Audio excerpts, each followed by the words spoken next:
Welcome back my YouTube channel CJR study IQ। मैं हूं प्रकाश बिंद्रा। आप सभी का स्वागत है हमारे यूट्यूब चैनल पे। और जो दोस्त मेरे साथ अभी अभी जुड़े हैं, नए हैं, मेरे चैनल को ज़रूर सब्सक्राइब कर ले, क्योंकि मैं इसी तरीके के वीडियो आप सभी के लिए लाता रहूँगा, जिससे कि आपका पूरा का पूरा सिलेबस कंप्लीट होने वाला है। आज की इस वीडियो में मैं बात करूँगा राष्ट्र के स्वरूप पे। ठीक है, वासुदेव शरण अग्रवाल द्वारा लिखा गया है। यह उनके निबंध पृथ्वी पुत्र, जो निबंध संग्रह है, पृथ्वी पुत्र से लिया गया है। तो मैं इसके आज सारांश पे बात करूंगा। ठीक है, आप मेरे साथ जुड़िए।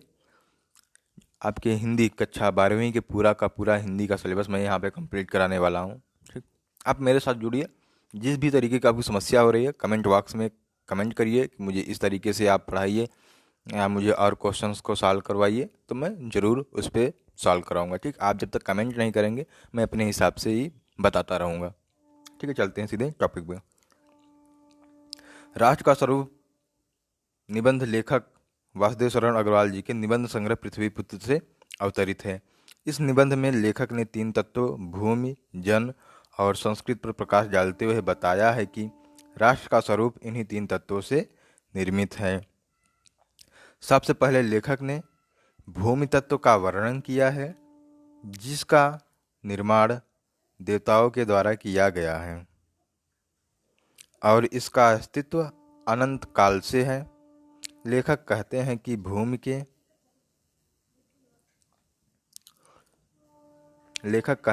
भूमि के स्वरूप को बचाए रखने के लिए मनुष्य को जागरूक होना होगा और इसकी समृद्धि के लिए निरंतर प्रयास करने होंगे। लेखक कहते हैं कि राष्ट्रीयता का विचार पृथ्वी से जितना अधिक जुड़ा हुआ है, हमारे राष्ट्रीय विचार भी उतने ही अधिक सुदृढ़ होंगे। राष्ट्रीयता का विचार पृथ्वी से जितना अधिक जुड़ा होगा, हमारे राष्ट्रीय विचार भी उतने ही अधिक सुदृढ़ होंगे। इसलिए हमारा कर्तव्य है कि हम पृथ्वी के बारे में आरंभ से अंत तक अधिकाधिक जानकारी प्राप्त करें। ठीक है, यह मनुष्य का श्रेष्ठ कर्तव्य है।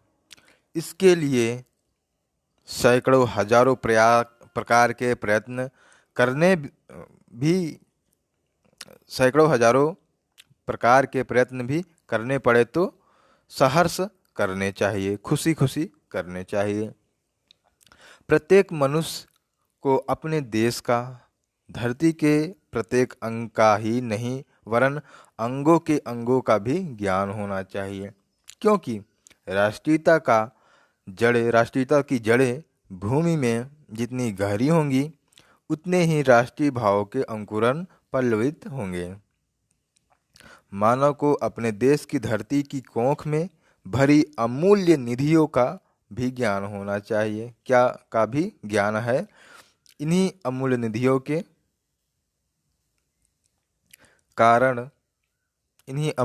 के कारण पृथ्वी को वसुंधरा कहते हैं। इन निधियों से हमारा प्रगाढ़ परिचय होना चाहिए, क्योंकि इन निधियों के संपूर्ण ज्ञान होने से ही हमारे भावी आर्थिक विकास संभव है। लेखक का कथन है कि देश के नागरिकों को पृथ्वी और आकाश के मध्य स्थित नक्षत्रों, गैसों, वस्तुओं का ज्ञान, समुद्र में स्थित जलचरों, खनिजों तथा रत्नों का ज्ञान और पृथ्वी के गर्भ में छुपी अपार खनिज संपदा की जानकारी पर आधारित ज्ञान भी राष्ट्रीय चेतना को सुदृढ़ बनाने के लिए आवश्यक है। वासुदेव शरण अग्रवाल का कहना है कि विज्ञान के द्वारा उद्योगों का विकास संभव है। उद्योग ही किसी राष्ट्र की अर्थव्यवस्था की रीढ़ होते हैं। इसलिए राष्ट्र को सुदृढ़ बनाने के लिए सभी राष्ट्रवासियों से यह अपेक्षा है कि वे सभी मिलकर राष्ट्र के निर्माण में सहयोग करें। लेखक दूसरे तत्व जन का वर्णन करते हुए कहता है, अब जन की बात आ जाती है। ठीक है, लेखक दूसरे तत्व जन का वर्णन करते हुए कहते हैं कि भूभाग तब तक राष्ट्र नहीं कहलाया जा सकता, ठीक है, भूभाग तब तक राष्ट्र नहीं कहलाया जा सकता जब तक उस पर जन समुदाय निवास न करे, ठीक है, जब तक उस पर जन समुदाय निवास न करता हो। भूमि और जन समुदाय दोनों मिलकर राष्ट्र का निर्माण करते हैं। जन समुदाय होने के कारण ही भूमि मातृभूमि की संज्ञा प्राप्त करती है और पृथ्वी द्वारा माता पिता की तरह मनुष्य समुदाय का पालन करने के कारण ही वह पृथ्वी का पुत्र कहलाता है।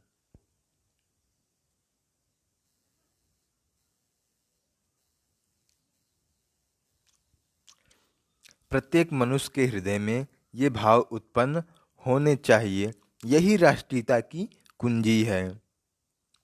यह भाव, ठीक है, जब यह भाव मनुष्य के हृदय में उत्पन्न हो जाते हैं तब राष्ट्र का सर्वांगीण, ठीक है, चारों तरफ से विकास होता है, ठीक है, सर्वांगीण विकास संभव हो पाता है। लेखक का मानना है कि मनुष्य के हृदय में पृथ्वी के प्रति सच्ची श्रद्धा के भाव जागृत होने चाहिए। ये सच्ची श्रद्धा रूपी भाव ही उसका पृथ्वी से संबंध सुदृढ़ करते हैं। इसी विश्वास रूपी दीवार पर ही राष्ट्र रूपी भवन का निर्माण होता है और एक लंबे समय तक अपना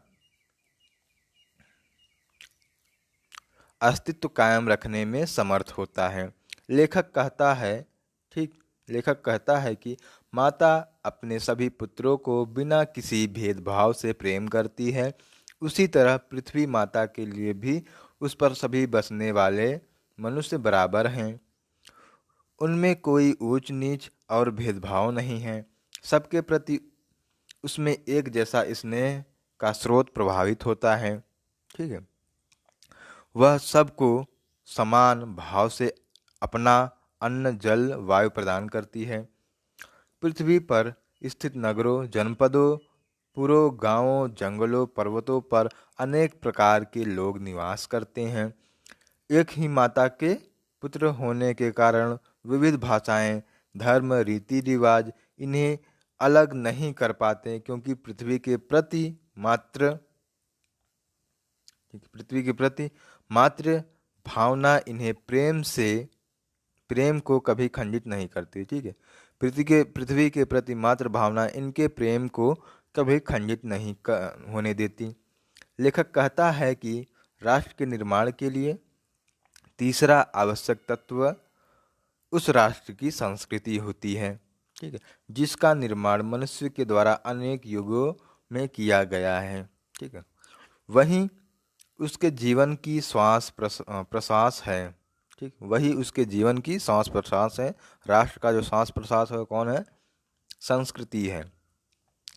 बिना संस्कृति के जन का कल्पना कबंध मात्र है।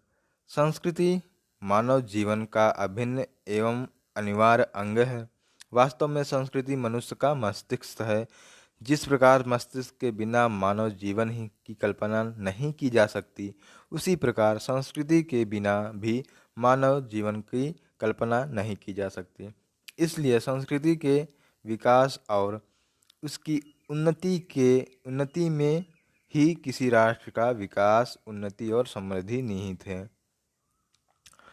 इस बात में कोई संदेह नहीं है कि राष्ट्र के संपूर्ण स्वरूप में संस्कृति का भी उतना ही महत्वपूर्ण स्थान है जितना कि भूमि और जन का होता है।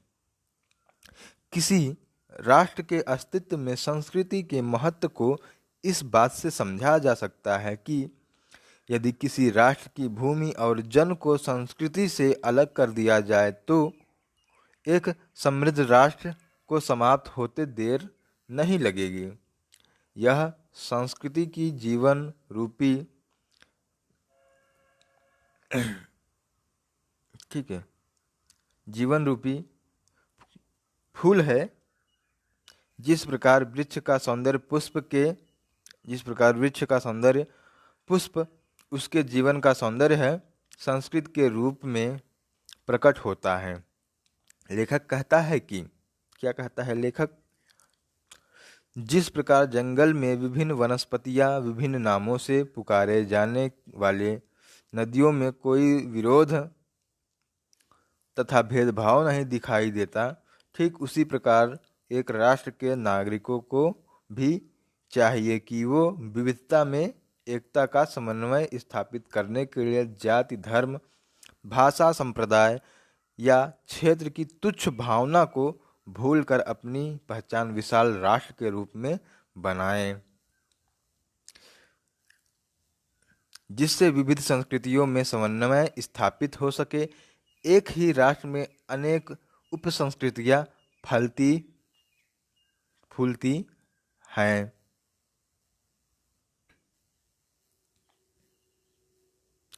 इन संस्कृतियों के अनुयायी नाना प्रकार के आमोदों प्रमोदों में अपने हृदय के उल्लास को प्रकट करते हैं। साहित्य, कला, नृत्य, गीत इत्यादि इन्हीं संस्कृति के विविध अंग हैं। हमारे पूर्व पुरुषों ने धर्म, विज्ञान, साहित्य, कला, संस्कृति के क्षेत्र में महान सफलताएं प्राप्त की हैं।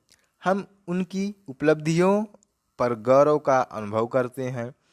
हमें उनके महान कार्यों को अपने जीवन में अपनाना चाहिए।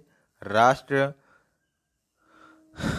को प्रगति और समृद्धि का स्वाभाविक तरीका नहीं है।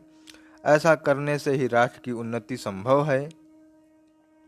जिस राष्ट्र में भूतकाल के आदर्श वर्तमान पर बोझ नहीं होते हैं और अतीत के गौरव को श्रेष्ठ स्वीकार करके अंधाधुंधकरण करने की प्रवृत्ति नहीं होती है, केवल उन्हीं राष्ट्रों में उन्नति होती है।